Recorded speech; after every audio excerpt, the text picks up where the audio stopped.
Kehancuran besar-besaran disebabkan oleh pemboman pendudukan Israel di pinggiran selatan ibu kota Lebanon, Beirut. Menurut laporan media Israel yang mengutip pejabat resmi militer, bom penghancur bunker seberat 2.000 pon digunakan dalam pemboman di pinggiran selatan. Rekamannya ramai beredar di media sosial Telegram pada Sabtu 28 September 2024.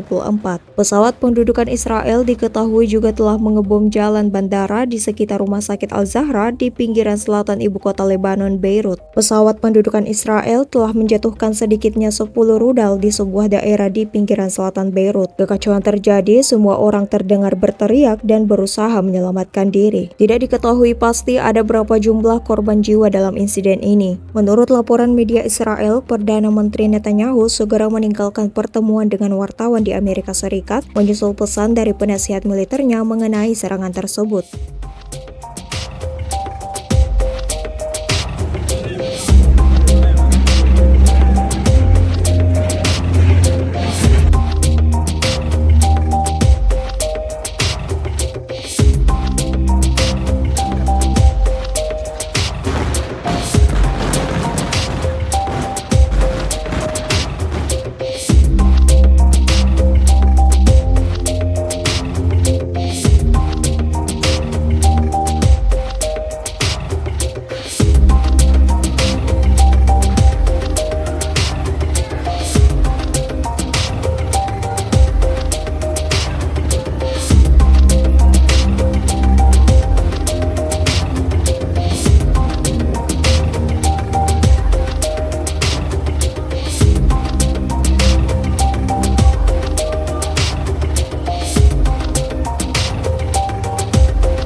Download Tribun X sekarang, menghadirkan lokal menjadi Indonesia.